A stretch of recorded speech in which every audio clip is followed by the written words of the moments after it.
ಬಜೆಟ್ನಲ್ಲಿ ರಾಜ್ಯಕ್ಕೆ ಏನು ಸಿಗಲ್ವಾ? ಮೋದಿ ಬಜೆಟ್ನಲ್ಲಿ ಕರುನಾಡಿಗೆ ಸಿಗಲ್ವಾ ಮಿಠಾಯಿ ಅನ್ನುವಂತ ಅನುಮಾನ. ಬಜೆಟ್ನಲ್ಲಿ ರಾಜ್ಯಕ್ಕೆ ಏನು ಸಿಗಲ್ವಾ? ಹಾಗಾದ್ರೆ ಮೋದಿ ಬಜೆಟ್ನಲ್ಲಿ ಕರುನಾಡಿಗೆ ಸಿಗಲ್ವಾ ಮಿಠಾಯಿ ಅನುಮಾನ ಅಂತಿದ್ದಾರೆ ಕಾಂಗ್ರೆಸ್ ಸಚಿವರು. ನಮಗೆ ಅಂಥ ನಿರೀಕ್ಷೆಗಳೇನು ಇಲ್ಲ. ಮೊದಲೇ ಬಜೆಟ್ ಶರಾ ಬರೆದ ಕಾಂಗ್ರೆಸ್ ಸಚಿವರು. ಗೃಹ ಮಂತ್ರಿ ಪರಮೇಶ್ವರ್, ಶಿಕ್ಷಣ ಮಂತ್ರಿ ಮಧು ಬಂಗಾರಪ್ಪ ಮಾತು ಇದು. ರಾಜ್ಯಕ್ಕೆ ಏನು ಕೊಡಲ್ವಾ ಮೋದಿ? ಕಾಂಗ್ರೆಸ್ ರಾಜ್ಯಗಳಿಗೆ ಮಲತಾಯಿ ಧೋರಣೆ ಫಿಕ್ಸ್ ಎಂದ ಕೈ ನಾಯಕರು.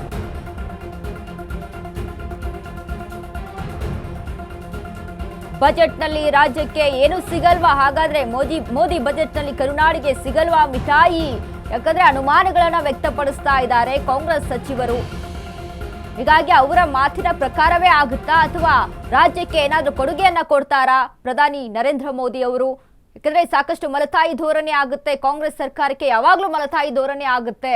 ಹೀಗಾಗಿ ರಾಜ್ಯದಲ್ಲೂ ಕೂಡ ಇದೀಗ ಕಾಂಗ್ರೆಸ್ ಇರೋದ್ರಿಂದ ಅದಕ್ಕೂ ಕೂಡ ಮಲತಾಯಿ ಧೋರಣೆ ಫಿಕ್ಸ್ ಅನ್ನುವಂತಹ ಮಾತುಗಳನ್ನ ಇದೀಗ ಸಚಿವರು, ಗೃಹ ಮಂತ್ರಿಗಳು ಹಾಗೂ ಶಿಕ್ಷಣ ಸಚಿವರು ಹೇಳ್ತಾ ಇರುವಂತದ್ದು. ಹಾಗಾದ್ರೆ ಅದೇ ನಿಜ ಆಗುತ್ತಾ ಅಥವಾ ಅದನ್ನ ಸುಳ್ಳು? ನೋಡಿ, ರಾಜ್ಯಕ್ಕೆ GST ಪಾಲು ಏನಿದೆ ಅದನ್ನ ನಮಗೆ ಕೊಡಬೇಕಾದಂಥದ್ದು, ಜೊತೆಗೆ ನಮಗೆ ಹಳೇದು ಬಾಕಿ ಇದೆ ಮತ್ತು ಹೊಸದಾಗಿ ಕೊಡಬೇಕಾದದ್ದನ್ನು ಕೂಡ ಹೆಚ್ಚು ಪರ್ಸೆಂಟೇಜ್ ಕೊಡಬೇಕು ಅಂತಕ್ಕಂಥದ್ದು ನಮ್ಮ ಬೇಡಿಕೆ. ಜೊತೆಗೆ ಹಳೇದು ಕೂಡ ಕೊಡಬೇಕು ಅಂತ. ಎರಡನೇದು, ನಮಗೆ JJM ಅಂತ ಇಡೀ ದೇಶದಲ್ಲಿ ಜಲ್ ಜೀವನ್ ಮಿಷನ್ನು ವಾಟರ್ ಸಪ್ಲೈ ಮನೆಗೆ ಗಂಗೆ ಅಂತ ಹೇಳಿ ಏನು ಮಾಡಿದ್ದಾರೆ, ಅದನ್ನು 50-50 ರೇಷಿಯೋನಲ್ಲಿ ಮಾಡಬೇಕು ಅಂತೇಳಿ ನಾವೇ ಹಣ ಖರ್ಚು ಮಾಡ್ಕೊಂಡಿದ್ದೇವೆ. ನಮಗೆ ಅದರಲ್ಲಿ 13,000 ಕೋಟಿಗೂ ಹೆಚ್ಚು ಹಣ ನಮಗೆ ಬರಬೇಕಾಗಿದೆ, ಅದು ಇನ್ನೂ ಕೂಡ ಬರಲಿಲ್ಲ. ಮತ್ತು ಹಿಂದೆ ಭದ್ರಾ ಪ್ರಾಜೆಕ್ಟಿಗೆ 5,300 ಕೋಟಿ ಕೊಡ್ತೀವಿ ಅಂತ ಹೇಳಿ ಬಜೆಟ್ನಲ್ಲಿ ಘೋಷಣೆ ಮಾಡಿದರು, ಅದನ್ನು ಕೂಡ ಕಳೆದ ಇಡೀ ವರ್ಷ ನಮ್ಗೆ ಕೊಡಲಿಲ್ಲ. ಇದೆಲ್ಲ ಬೇಡಿಕೆಗಳು ನಮ್ಮವು ಇದ್ದಾವೆ. ಅದರ ಜೊತೆಗೆ ಹೊಸದಾಗಿ ಏನಾದರೂ ಕೂಡ ರಾಜ್ಯ ಸರ್ಕಾರಕ್ಕೆ, ಕರ್ನಾಟಕಕ್ಕೆ ಕಾಂಗ್ರೆಸ್ ಪಕ್ಷದ ಸರ್ಕಾರ ಅನ್ನೋದನ್ನು ಹೊರತುಪಡಿಸಿ ದೇಶದ ಅಭಿವೃದ್ಧಿ ದೃಷ್ಟಿಯಿಂದ ಕರ್ನಾಟಕ ರಾಜ್ಯಕ್ಕೆ ಏನಾದರೂ ಒಂದು ಕೊಡುಗೆಯನ್ನು ಕೊಡಲೇಬೇಕು. ಅವರು ಬೆಂಗಳೂರಿಗೆ ಆಗಲಿ ಅಥವಾ ಬೇರೆ ಬೇರೆ ಜಿಲ್ಲೆಗಳಿಗಾಗಲಿ ನಮಗೆ ಕೊಡಬೇಕು ಅಂತಕ್ಕಂಥದ್ದು ನಮ್ಮ ಬೇಡಿಕೆ. ನೋಡೋಣ, ಕಾದು ನೋಡಬೇಕಾಗುತ್ತೆ. ನೋಡಿ, ರಾಜ್ಯಕ್ಕೆ GST ಪಾಲು ಏನಿದೆ ಅದನ್ನು ನಮಗೆ ಕೊಡಬೇಕಾದಂಥದ್ದು, ಜೊತೆಗೆ ನಮಗೆ ಹಳೇದು ಬಾಕಿ ಇದೆ ಮತ್ತು ಹೊಸದಾಗಿ ಕೊಡಬೇಕಾದದ್ದನ್ನು ಕೂಡ ಹೆಚ್ಚು ಪರ್ಸೆಂಟೇಜ್ ಕೊಡಬೇಕು ಅಂತಕ್ಕಂಥದ್ದು ನಮ್ಮ ಬೇಡಿಕೆ. ಜೊತೆಗೆ ಹಳೇದು ಕೂಡ ಕೊಡಬೇಕು ಅಂತ.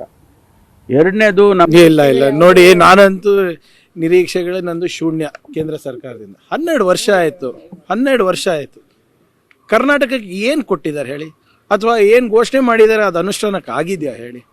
ನಿರ್ಮಲಾ ಸೀತಾರಾಮನ್ ಅವರು 2 ಸರಿ ಇಲ್ಲಿಂದಾನೇ ಆರಿಸಿ ಹೋಗಿರೋದು. ಅಟ್ಲೀಸ್ಟ್ ಕನ್ನಡಿಗರ ಒಂದು ಸ್ವಲ್ಪ ಮಟ್ಟಿಗೆ ಋಣ ತೀರಿಸ್ಬೋದಾ ಇಲ್ಲ ಅಂತ ಯೋಚನೆ ಮಾಡಿಬಿಟ್ಟು ಏನಾದರೂ ಮಾಡಿದಾರ ವಿಶೇಷವಾಗಿ ನಮಗೆ ಹೇಳಿ? ಈಗ ನಾವು ಯಾವ ಸ್ಥಿತಿಗೆ ಬಂದುಬಿಟ್ಟಿದ್ದೀವಿ ಅಂದರೆ ಕರ್ನಾಟಕದವ್ರು ನಾವು ಅವ್ರದ್ದೇನು ಸಾಲವನ್ನು ನಾವು ಕೊಟ್ಟಿದ್ದೀವಿ ಅದು ತೀರಿಸಿದ್ರೆ ಸಾಕಾಗಿದೆ.